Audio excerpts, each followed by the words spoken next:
Welcome back. Hope that you had a chance to discuss this and catch up. We'll later have a bit more of a break so you can ask the question that you didn't think of. We're going to the second panel, which will examine the broader industrial and sectoral impacts of CBAM, spanning iron and steel, electricity, fertilizers, aluminium, cement, hydrogen, and more. Our moderator is Dr. Alan Riley, a senior fellow at the Atlantic Council of Global Energy Center.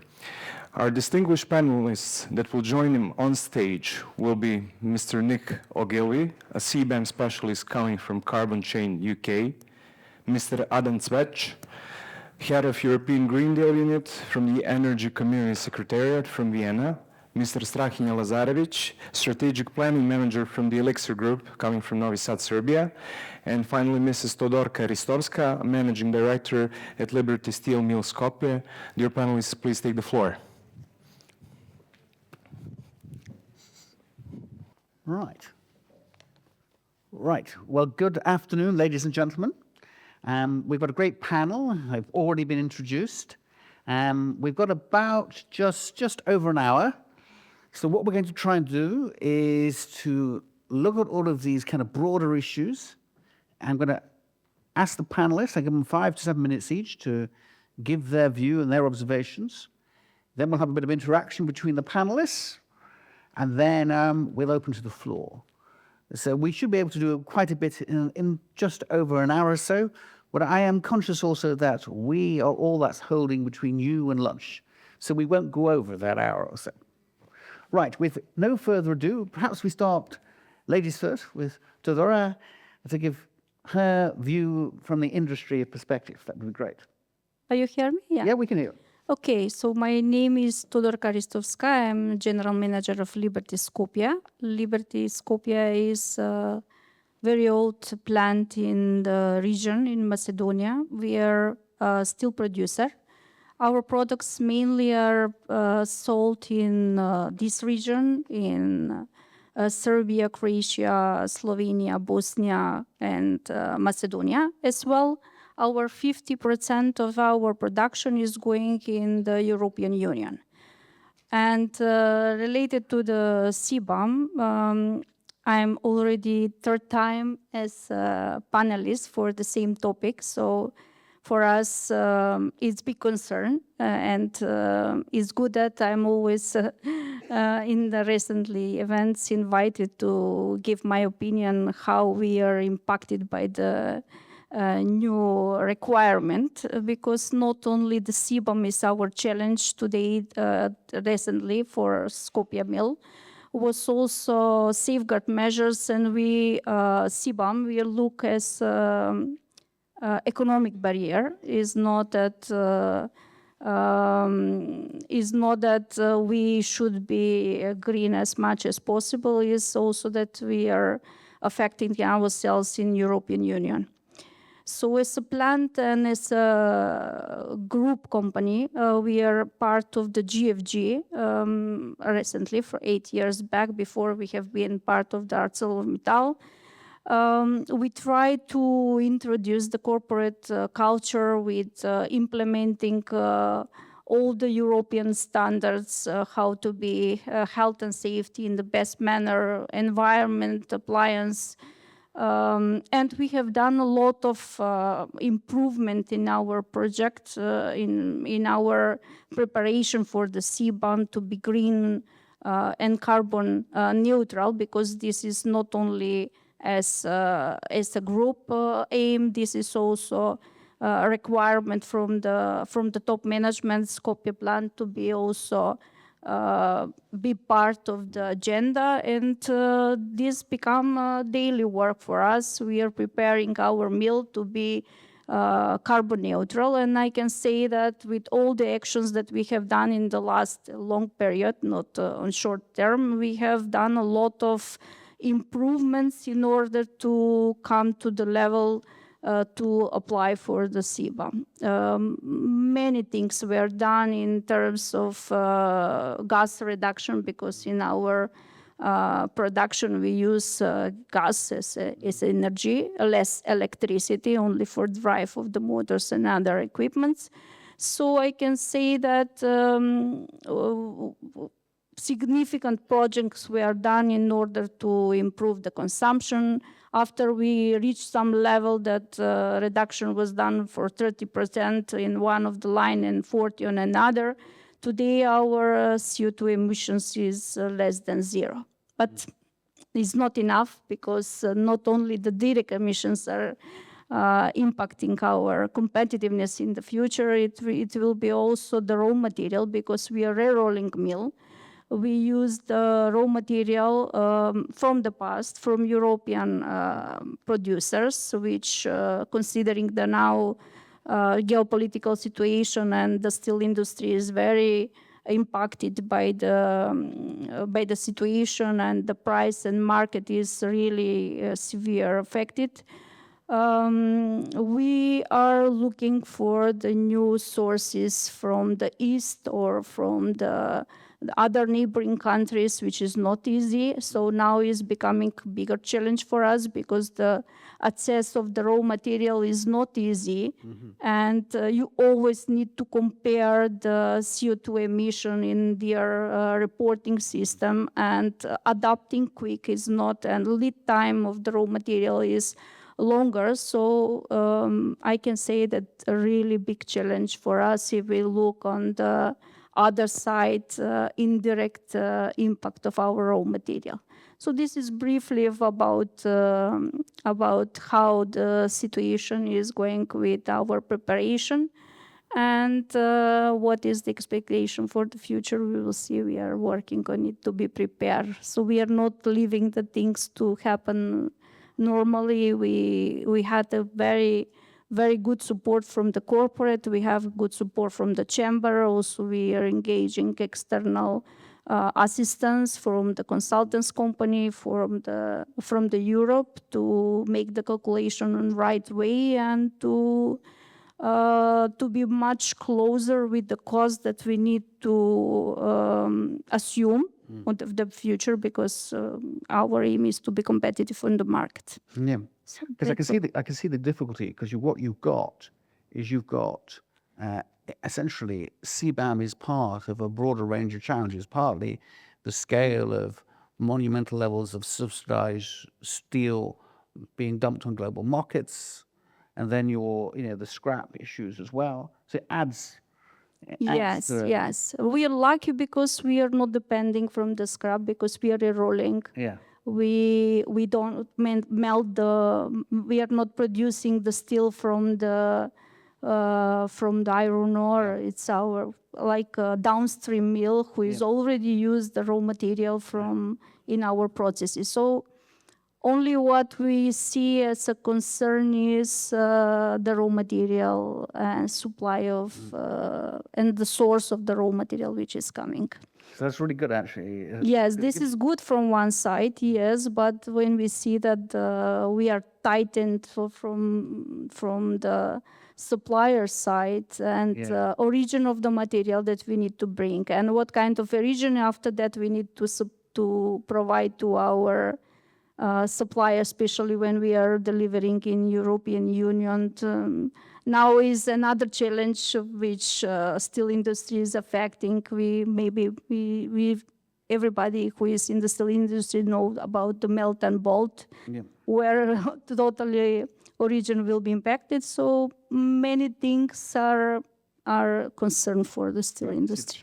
That's great, thank you. So turning swiftly to Strahinja, to give you your view of the market and how CBAM is likely to impact. Okay. Thank you very much for having me here today. I come from Elixir Group, and before going into details, maybe a short intro of what we do, and to give a context how the CBAM might affect us. The Elixir Group produces phosphoric acid and refines it, and then it utilizes in several different ways, one of them being NPK, mineral fertilizers production. So regarding CBAM, fertilizers that contain nitrogen the N components, so MPK and MP formulations, are in the CBAM scope. So from our side, one part of one business line will be affected by the CBAM. Now, if we were sitting here 2 years ago, we would still be talking about the first report, preparations, all the unanswered questions about the calculations. But at least for our company today, CBAM reporting is everyday business. We have successfully reported each quarter so far on time to all of our EU customers.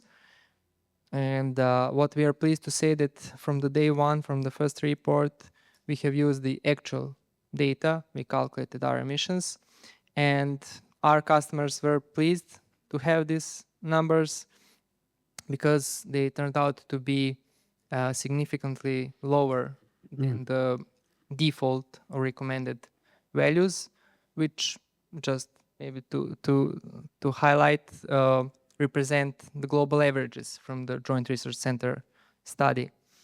And furthermore, for some products, our results were in line or below EU averages from the same document, from the same table. And that gives us this first step optimism for the first few years of the CBAM. The main reason why these results were as they are is the technology. Yeah. So the fertilizers can be produced based on 2 different technologies, one of them being ammophosphorus technology, which we use, which gets the nitrogen component only from the ammonia. And the other one, with many plants in Europe and globally, have the nitrophosphorus technology, which uses not only ammonia but also nitric acid, which is source of the nitrogen dioxide gas, which is a severe GHG. And also the electricity consumption, the energy consumption per unit, so the energy efficiency is better with the ammophosphorus technology. So we have this basis, first step, solid basis. But of course, we will do our job proactively in terms of the decarbonization. Now, what actually is a bit surprising for our side is that it's June 2025 and that the main part of the CBAM formula is still not published, which is CBAM benchmark values. Of course, we are looking forward also for the verification rules. We are doing our job already, documenting all the calculations, all the correspondence with our suppliers as to be prepared for tomorrow for the verification process, but that would help as well to know it as soon as possible. And before the benchmark values are officially published, we can only assume them on the best effort basis. What we have done so far, we did our internal projections based on our assumptions, and we can say that in first few years we are positive that our customers in the EU will have minor CBAM tax or the effect on the price. If we continue doing our business as usual, famous BAU scenario, these numbers will rise, of course, in the following years, but we will not continue. We will do our job, our homework in advance. We have a clear decarbonization strategy in power. Regarding fertilizers, the ammophosphorus technology, there are 3 main streams that you need to move forward. One is heat consumption. We are already switching from the fossil fuels to the alternative energy sources. Electricity consumption, of course. Negotin, part of Serbia, is one of the most sunny and windy at the same time regions of Serbia. So we are planning solar and wind power plant. Of course, it is still, let's say, it is already in deep R&D phase, and the main R&D part there is the energy balancing, the battery system that we need to calculate. And probably the biggest question for the fertilizer industry is the nitrogen source, meaning ammonia. Now, most of the global and even some of European suppliers are still coal or gas-based production plants. We know that blue and green ammonia is the answer in the future, but unfortunately, we believe it will take several years to that future to become present. We are closely monitoring development of this market. It is still, those are still mainly pilot projects. They need to prove themselves. They need to hit the economy of scale. As soon as that happens, we are ready to join the demand side for the blue and green ammonia. And we have a dedicated team monitoring these options. We are not producing ammonia, we are purchasing from the market, but we have a team that monitors the market and should give us the clear answer which path we should take in the following years, all to be in line with our goal to produce CBAM-wise for neutral CO2 fertilizers by 2034, as the legislation is projecting. Of course, this is probably the main milestone in the main midterm goal in our broader decarbonization strategy that takes whole of our business into account, and that is to become net zero by 2050. It's really interesting, actually. We were talking about, I find it, I mean, it's quite interesting that you get such actual data on the emissions, and it's actually lower than the likely default values. But at the same time, you don't have the default values because they're not, the Commission has not yet published them. You have default values, which are global averages. Yeah. But the benchmark, Yeah, the benchmark figures. Yeah, sorry. that is not published yet. And that is really quite critical in all of this, clearly. And I wonder what hopefully that we will get the benchmarks soon. I am so.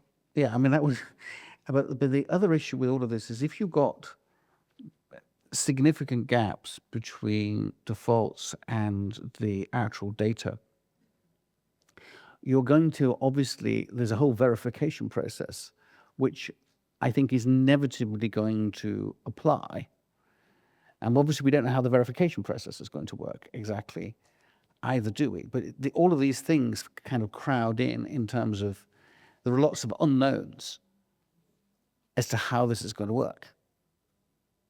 That was my sense of it from what you're saying, that we're still, as you say, June of 2025.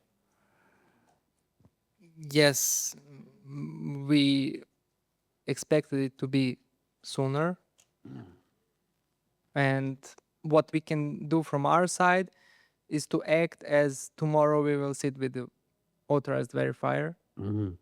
What we do is that we have documented methodology of the calculation of all of our energy consumption, raw material consumption, documents from our suppliers, mainly most of them EU-based, which are already prepared because they're EU ETS plants. And we're doing our job as of today in the best possible manner.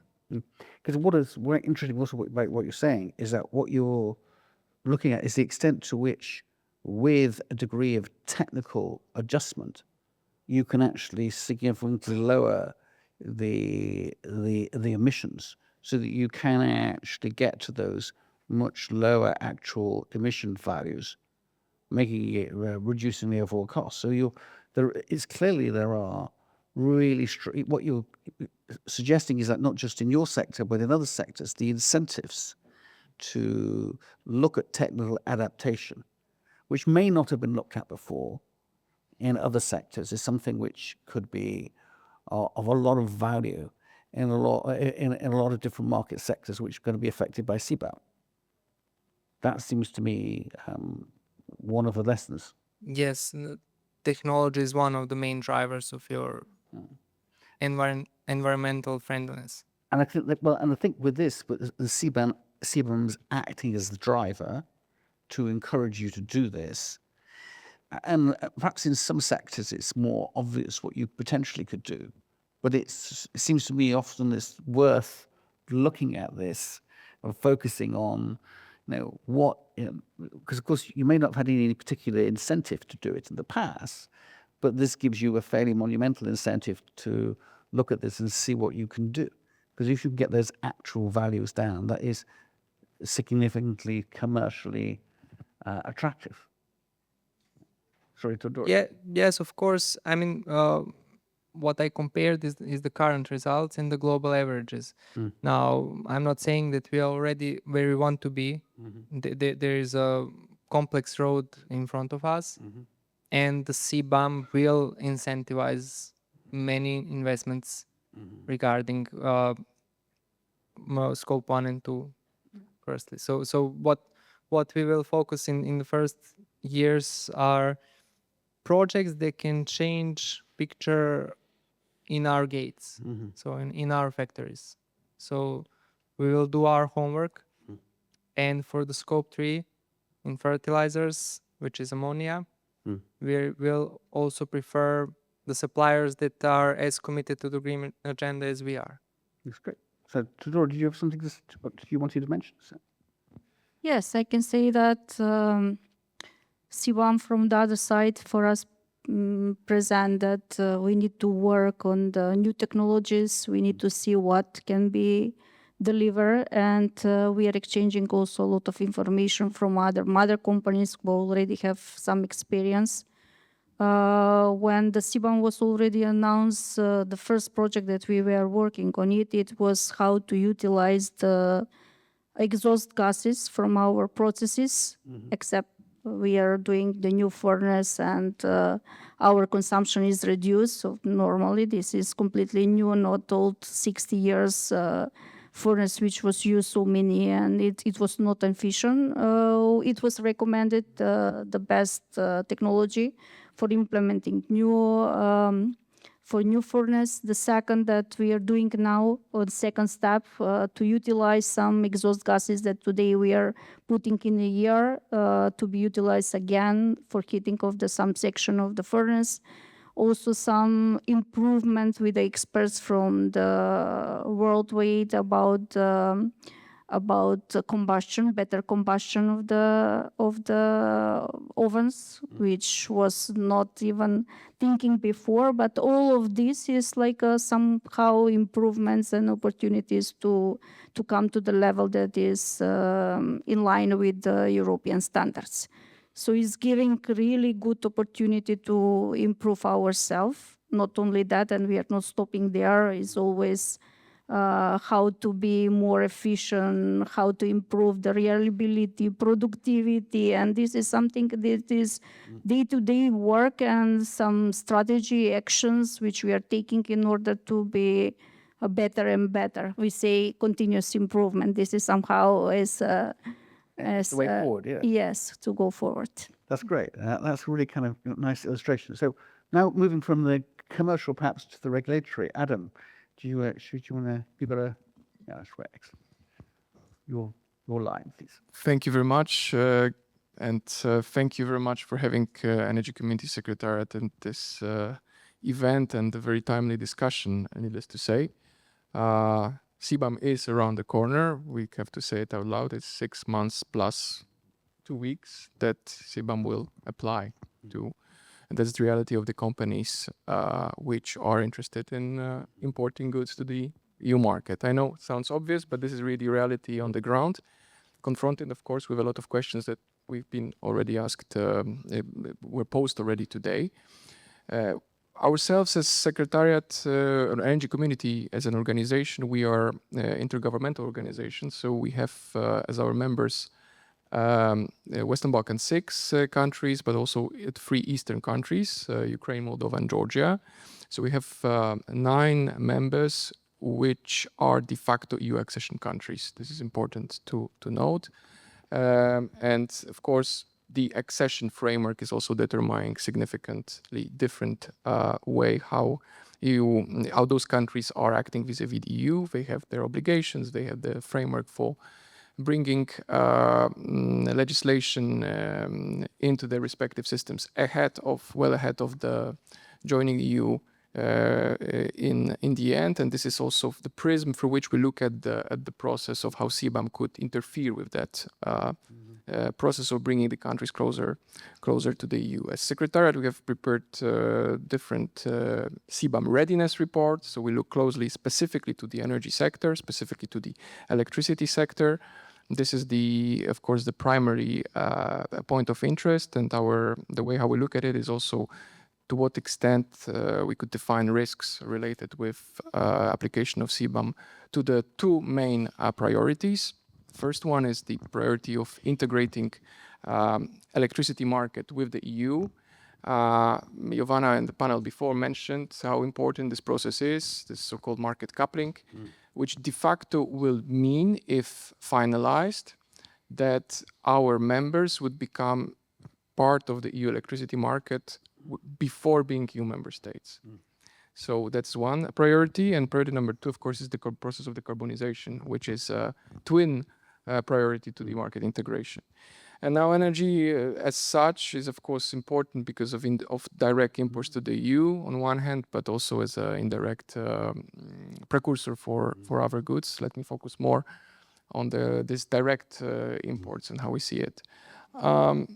Again, important to say, electricity as such is a distinctively different good to other goods covered by CBAM.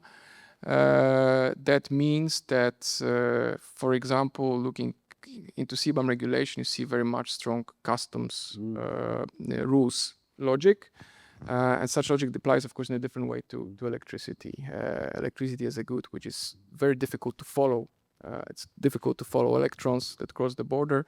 That determines, obviously, the problems that we have with determining the actual emissions linked with those imports. Markets are significantly different as such, much more complex. There is a certain dynamic between specifically Western Balkans electricity market and the EU market. Some countries traditionally were net exporters to the EU, but generally speaking, countries are net importing from the EU. However, of course, in principle, every electron crossing the border to the direction of the EU has to be subject to CBAM. Coupling is coming back to this priority of integrating markets. Market coupling is this sophisticated way of how the markets of the countries should link with the EU. CBAM is recognizing the fact that if you have this coupled markets, you can't really apply technically CBAM. Hence, there are certain conditions for exemption, those countries which are coupled with the EU. And we know that some countries did quite significantly progressed with relevant legislation, bringing themselves closer to really being ready to couple. But we know also that as of 1st January, they will not be ready to be the part of the market. Hence, we have a situation where there is a bit of a limbo. 1st of January, there are a lot of questions on how exactly CBAM will apply to electricity. How then, in such a situation, couple the markets not in 26, but let's say in 27. So there is a lot of different questions. So few reflections maybe on that status quo, which is of course quite specific. First one is certainly observing the process. We see that there are the CBAM-induced requirements per se could be an opportunity for progressing with decarbonization. That is clear, and countries have been taking quite substantial effort in the decarbonization agenda, agreeing to targets for 2030, agreeing to progressing with renewable energy based on the EU directives, promoting energy efficiency. That is all in the part of the package. But we, of course, see the sensitivities which were raised here, given that these are accession countries. There is a significant also link to the reform agendas that the countries agreed, where you have conditionalities very much also focusing on those elements which are interlinked with coupling process. And the final point, I think, which is something which we have been confronted with as we are, for the last 2 years, we've been, of course, hearing out the governments, but also the stakeholders, traders, transmission system operators, renewable energy developers. So there are a lot of very specific questions on CBAM's implementation. This is really nitty-gritty of electricity market. But to give you a few examples, the first one is really what was mentioned already, is the question of default values versus actual values. The paradox of the situation that we have now is that if you apply default values, which take into account as a emission factor the, as Giovanna said before, 100% fossil fuels-based system, those companies, renewable companies that want to export to the EU electricity which is clean, would have to pay exactly the same amount as those who base their production on fossil fuels. So this is the one fundamental point. Another one is distinguishing of transit from actual imports, something which is very straightforward, or pretty much more straightforward when it comes to steel, aluminium, concrete goods. With electricity is a bit more complicated. Give you the example, Western Balkans are in between different member states of the EU. If someone wants to transit electricity from Italy to Romania, it is not a one simple transit transaction. It's a cycle of couple of commercial transactions, which raises questions, of course, how this would look like in light of customs rules, for example. Yeah, so this is the real problem that we are facing, which de facto was concluded with the fact that companies were reported the imports plus transit as a in the context of the transition period. So there is a bit of an ambiguity what exactly can be subject to CBAM. So to finalize this, equally political issues, of course. Context of the technical implications is there. CBAM is a double-edged sword, of course, and we see it, but definitely a lot of points to clarify. And on behalf of the stakeholders, we are bringing this, of course, to the discussion as Secretariat. Adam, it's very interesting what you're saying. It's a kind of great overview. Is that there are, as I think we said earlier, in so much of this, to actually understand what's really going on, it's granular. The great phrase, the devil is in the details. You can't really avoid with so much of this. I mean, I suppose one of the kind of bigger questions is simply how far the pressures to deal with this will make it more likely you look for regional solutions. Do you think that's something where we're more likely to go for than not, or do you think the pressures just grow and develop to move in that direction? I mean, you do have, of course, the Energy Community Treaty system as a kind of framework on which you could base something. Correct. So there are two things. One, of course, is these nitty-gritty details that companies are facing. In order to even to comply, they have to have a clarity. That's one thing. And the second thing is the general response of the region to CBAM, possibly seen as an opportunity for a closer regional cooperation. What is an opportunity definitely is to have a common voice regarding CBAM exemption from electricity and the whole decarbonization agenda, which is already progressing under an energy community framework. For example, the big discussion is ongoing is, of course, on carbon pricing. So countries have probably, or certainly thanks to CBAM, speeded up a bit the process of working on carbon pricing in their respective systems. We've been encouraging a common discussion, a regional discussion, on some form of a coordinated approach to that. Because looking at the market integration, you could easily see that if one country has, assuming country integrate into the EU system, but they're not having coordinated price to some degree when it comes to putting price on carbon, that would build, as we call it, internal walls in between the countries in the region, or there's a risk at least of that. You can see that, yeah. When you don't have this certain degree of coordination on the approach to CBAM. Opportunities definitely in having some form of a climate partnership. We can explore that more abstract concept, but there could be a trigger for having a more common strengthened voice towards Brussels. Because there is an argument here also that presumably if you do it on a regional basis, you could actually cut the cost because of the integration anyhow. And because of the way that supply chains run and you've got the power networks running and so forth, there is an argument to do it at a regional level because if the impact on your costs for industry across the region will be lower, plus you get the capacity to negotiate as a bloc with the union, and presumably it would, if you could set that up, your capacity to obtain exemptions relatively speedily in comparison to otherwise would increase. Would that be? Certainly, I mean, as per exemption, we know that European Commission will be treating country case by case. So that's the feedback which we get. But there is I fully agree, there is a certain cost efficiency in cooperating closely.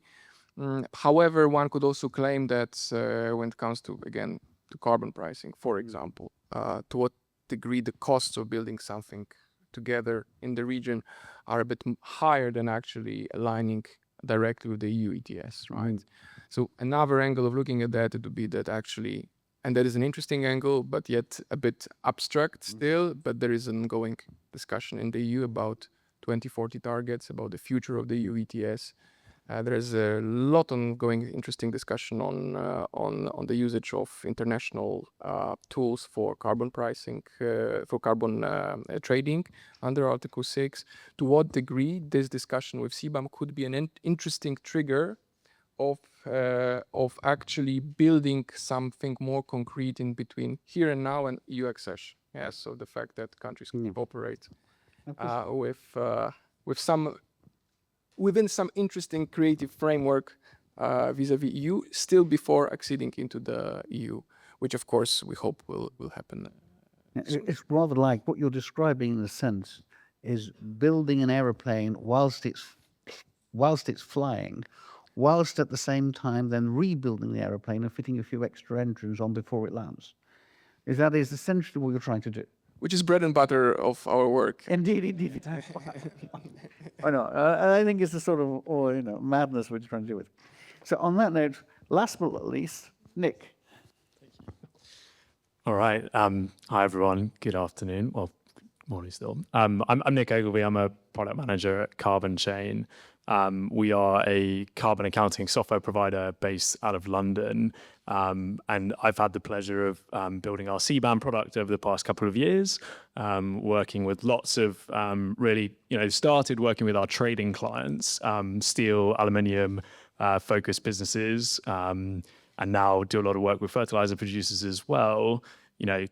We started our business as a carbon accounting company focused on greenhouse gas protocol, doing product carbon footprinting, and the advent of CBAM meant we shifted very quickly to being focused on CBAM because overnight commodities traders went from not caring about sustainability in the slightest to acknowledging that if they didn't know what their CBAM cost was going to be, every deal they did would be, would be at a loss. And so the transition to, this carbon price that's feeding into all of these goods, from our perspective, has been fantastic to see, because there is now a clear financial incentive to act on decarbonizing, or really start to see these low carbon premiums effectively filter into the markets for steel and aluminium. I've got a couple of areas that I'm going to talk around, but I think one of the things that has been mentioned, has really been around the scope of CBAM. I think one of the things to kind of call out is this is really just the beginning. So the ETS scope is defined based on rated power. It's not capturing products or goods, whereas obviously CBAM, that is the way that it kind of operates. So I see that scope extension both horizontally and vertically, so across other goods categories, and then across other downstream products, for example, with aluminium and steel, and then potentially even in some cases going further upstream across other precursors. So if you're sort of sat happy today thinking, great, we aren't impacted by CBAM today, but you are captured under the ETS, or your products are made or attributed by majority CBAM goods, then expect this to come and impact you quickly, because the reality is this cost is going to filter down from the high carbon products or goods that feed into these finished products, and the only way that the EU is going to be able to ensure that that carbon leakage risk is managed is by extending the scope of CBAM as the scope of ETS and the scope of ETS2 continues to extend. The other point just to kind of mention as well is just around the emissions scope too. Even now we see with the UK CBAM, indirect emissions are in scope for aluminium and steel. So it's worth just being cognizant of the fact that whilst today, under the EU CBAM, investing in, nuclear technology and batteries is not going to save you any money in 2026. It may support your UK CBAM, and hopefully down the line it will support your EU CBAM once we have both direct and indirect emissions being captured under the scopes of the legislation. Now, one of the areas that we do a lot of support with is around kind of decarbonisation considerations for impacted producers. And I won't kind of steal anything under the next panel, but one of the key challenges here around what do I do to decarbonise, as kind of Dauphine mentioned as being like the action that one can take to manage your CBAM cost. The reality is for European producers, they've had 20 years to be aware of this fact that the free allocation is going to come into effect. And so CBAM really only kicking off in 2021, non-European businesses have had less time to adjust. And the reality for them is the billions of euros that we've seen invested in decarbonisation across the EU, there's a much shorter time frame for these non-EU producers to catch up and implement fundamentally those technology changes that they will need to have in place to be able to manage and reduce their CBAM costs. And kind of the circumvention and change in trade patterns that will result as a result of CBAM will likely be very significant, particularly for those higher carbon producers.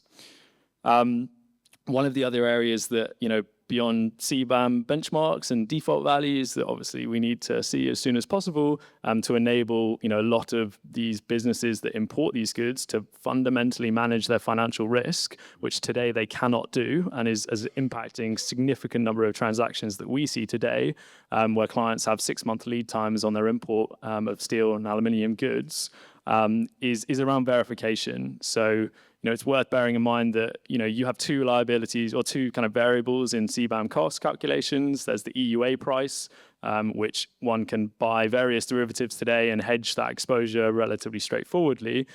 The other variable is the emissions intensity of the product that you are importing. But critically, it is not just any emissions intensity, it is the 2026 emissions intensity that has to be verified. And that number you may not know until mid to late 2027, at which point you are already on the hook for importing in that good maybe a year and a half, previously. And so I suspect, there may be instances where businesses who are under the impression that CBAM costs are delayed to 2027, which they are not, that's just the cash flow, may kind of run into issues where potentially there's delayed verification and they're forced to use default values, which results in costs that exceed their cash flow capabilities as an organization to fund the CBAM certificates that they're obliged to purchase. So verification, there are 10,000 installations under the EU ETS. There's maybe, who knows how many aluminium and steel producers there are across the world that are producing CBAM goods, hundreds of thousands at a minimum. Every single one of them will effectively need to be verified, regardless of the changes that Omnibus is doing to downstream production processes. But with regards to the circumvention risks of not verifying that information. So yeah, there's lots of remaining challenges. Carbon accounting remains a fundamental part of businesses now that operate in these supply chains, and doing it correctly and getting a head start of understanding what your financial exposure looks like and how you can decarbonize is really going to be a strategy that sets businesses apart going forward. So I'll pause there. That's really interesting. One of the things when you were talking which struck me was that this is actually very, very difficult because you cannot actually, if you're trading now, you really, really can't tell where you are. And there's no way, I was thinking there's no way really around it. You can't insure against it because insurers would say, well, we don't know we can't make a calculated risk assessment because we don't know where the values are. We don't know where the benchmarks are on earth, it's very, very difficult. Yeah, it's impossible at the moment. You can base things off default values, but we don't know what the definitive period default values are. You can make assumptions based off the ETS benchmarks today, but again, they're not set at the product level. The ETS allows you to do site-specific benchmarks, which, one would argue if there's going to be a level playing field between domestic and overseas production, that will need to be permitted for non-EU producers. Again, that requires very rigorous verification where there's no, currently, if you're an ETS verifier, you can automatically become accredited as a CBAM verifier, but the scale of that verification challenge is going to be significant. And yeah, as a trader, you're often doing back-to-back trades where you're locking in your margin at the point of the transaction. And, with the CBAM today, you cannot do that. And so you are effectively having this floating liability that I think will result in certain companies, certain clients of ours are looking at assessing, well, maybe we pay anti-dumping duties to front load our imports in 2025 to reduce our CBAM exposure for certain goods. Right, and that is a not insignificant cost. And it's interesting, isn't it? Because what the critique you're making is that there should be a much more substantial and substantive transition period so that you would have been able to calculate all of these things during a transition period. That's what you're suggesting, really. I think the transition period, at least from my perspective, has been a really great process, right? It has enabled businesses to understand exactly what's going to happen and how the mechanism is going to work. What has been a challenge is that we do not have the numbers that we need, such as the default values in the benchmarks for the definitive period, with a suitable amount of time. Because it sounds to me what you could actually deal with is effectively not just a transition period, but essentially a dummy period where you were there was no consequence from doing it. You could play the game, the traders could work it out, and then you could move into a point at which you could actually run it. Yeah, and that cannot happen because of the fact that from the 1st of Jan 2026, we see the phase out of free allocation in the EU. And so every client, every prospect we've spoken to who has back in 2024, 2025 saying, it's fine, they're going to delay it. Definitively, they are not, the CBAM was never going to be delayed because the investment that has gone into decarbonizing production in the EU as a result of the implications of the ETS phase out of free allocation means that there was never going to be a delay to the CBAM. It was a fruitless kind of endeavor around that path. That's very interesting. And of course, Draghi makes the point about the uncertainties and the costs as well as being part of the competitiveness argument for CBAM. Right, okay. Does anyone have any further questions or comments or observations about any of the speakers before I open it to the floor? We've got about just over 12 minutes left. I would like to ask some questions from the floor. See if there are any questions. No, you're okay? Or? I have one more comment. Yeah, I'm Yeah, sorry. please, Todorka, yeah, please. I was thinking that it's very important to mention that we are working for the sales, for the market. Now we say that with the CBAM we are concerned in European market, but we are not concerned only on European market. We are concerned also in our market, in our region, because all of us as a producer, we are presented with big quantity also in this region. So I am already in many discussions said that it's very important to be established regional CBAM. Without this, I think that we will be exposed much more on our market and also in the European market. This is my message. There are compelling incentives to do that. Okay. Yeah, I mean, my last point is I think, this is an incredibly powerful mechanism that is fundamentally going to put a minimum carbon price on some of the most heavy intensive producing, sectors. And that is fantastic from a climate impact perspective. And I'm really excited to see this play out from the emissions reduction standpoint, because fundamentally that price on carbon will directly incentivize businesses to invest in these decarbonization technologies. One of the things that I think we will see, and the ripple effect is already underway, if you have an emissions trading system within your, in your country, you will have to implement an equivalent CBAM. And we're seeing that with the UK, we're seeing that with Canada, Australia, Taiwan, even, the US with the Foreign Pollution Fee Act and Turkey, etc. Like all these countries that develop an ETS realize that there's a cost on domestic production. Oh God, we need to implement CBAM to manage that. And so this is hopefully a snowball that will result in, a consistent carbon price around the world. And really the question is, how do we just make sure that process to getting to that point is kind of as equitable as we can make it. Yes, quite. Any more comments or observations before I open to the floor? Okay, well, we've had a very meaty discussion, moving in a number of different directions, both commercial and regulatory, with a bit of policy. So, any questions from the floor? We've got microphones. I see microphones being waved. Gentleman over here. Just microphone is arriving. So, name an institution and give us your question. Hi, everybody. Vojislav Janičević, Deloitte, Serbia. Okay. So, we heard a lot of challenges that you have on a EU level or UK level regarding the CBAM. So, I'm wondering, how do you see what's the main challenges from VB6 from Serbia point of view regarding introducing our own ETS system? What will be the best model to apply in this area?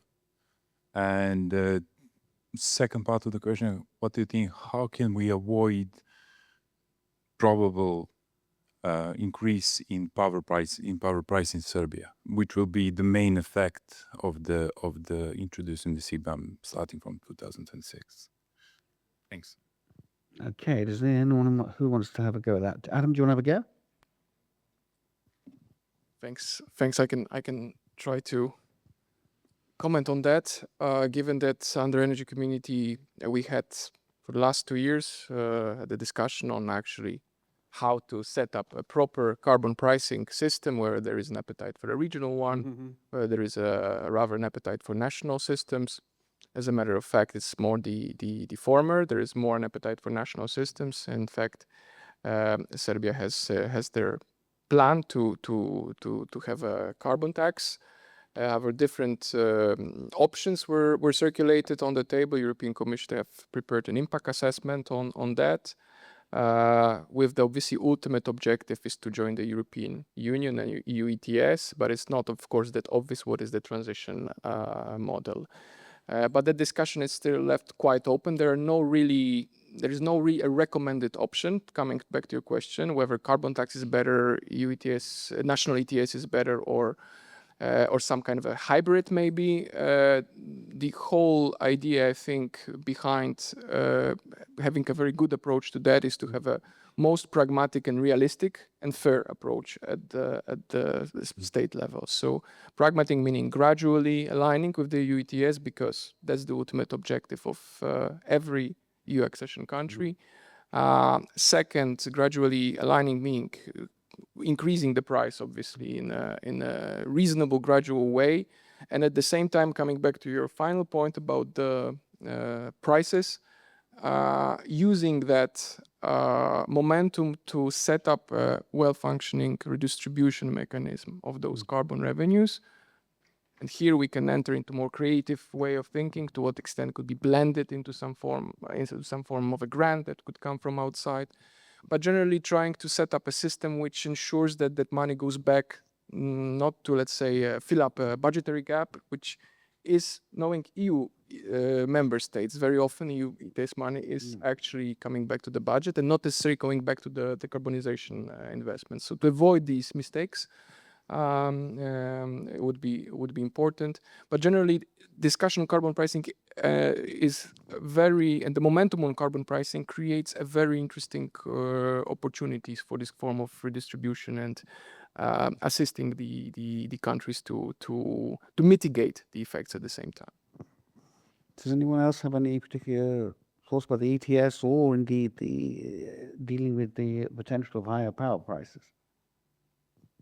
Okay, so I'm not from the electricity sector, but just for the general public, there is the Integrated National Ecologically Climate Plan in Serbia, which has a defined plan of introducing carbon levy.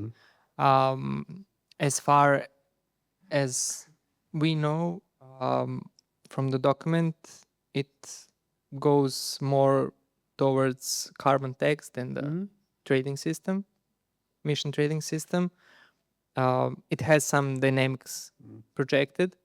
Of course, this has to be defined, confirmed, and still needs implementing acts. But that is, let's say, the proposed way forward. From our perspective, it will happen most probably sooner than later. I'm a bit sad that we still have this transitional period once we are in the EU talking in 2025 in Serbia, but in the end we will come to the EU ETS, and as soon as we have domestic system, it should be as harmonized as possible with the EU ETS. Now, there are 2 points that I would maybe say again that Adam already told. One is that once you have a national carbon tax, in the parallel you need to have the national carbon border adjustment mechanism. So, that is one thing, and the other is if we introduce national carbon tax and national CBAM, the green or decarbonization fund that will most probably be created will have to work on transparent principles and to redistribute these funds toward decarbonization projects. And this would help the national industry to decarbonize faster. In the end, very important aspect is the inflation risk. Yeah. So EU with the EU ETS and the CBAM has that risk in front of them, and each country following these steps might also feel the same pressure. So, as Adam said, it has to have fair dynamics in order to stimulate both decarbonization on one hand and, of course, to give enough time and space for consumers not to feel it directly. And then what's very interesting is, when I made my intervention in the last panel, one of the points I was making was about that we're not that far away from a lot of technological developments coming on stream. One of them is in relation to very cheap battery storage, which you can use at household and sort of non-energy intensive industry level. And you can see the incentives to take your carbon fund and put that into being able to make it easier for households and small and medium-sized enterprises to use those battery storage to cut all their costs, which deals with a lot of potential power price issues, and to deal with some of the other associated costs. You can see how that potentially could work. It's interesting. So we've just got about a minute or so left. Does anyone have any another quick question? Perhaps we can take. I realise we're standing between you and lunch, so I don't really want to. Does anyone have one final question? Do I see a hand? Yeah, there's a hand. All right. Okay. Hello, my name is Nebojša Dožić, Uniprom company for producing and processing aluminium, Montenegro. We established our national ETS 5 years ago, and we are calculating our emission with some certificate companies from European Union last 4 years. And what I want to say, when we talk about aluminium, somebody who make this decision have to know that is aluminium primary production in European Union is every day lower and lower. We shut down our primary production. Main reason is energy cost.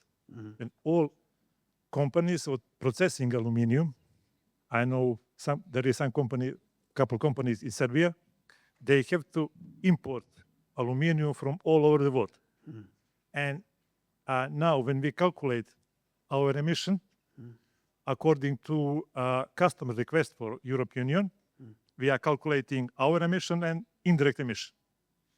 Believe me, if we have to pay for everything, it's mission impossible. Whatever we do in our production, we improve, we invest a lot of money, millions. It's small part if we compare with indirect emission.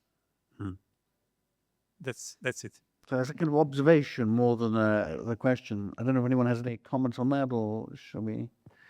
Yeah, I'm sure you've seen the European aluminium kind of comments and reviews around inclusion of indirect emissions. I think it's certainly at the moment they think it will have again quite a kind of negative impact on European production capabilities, particularly given the volumes of electricity being consumed.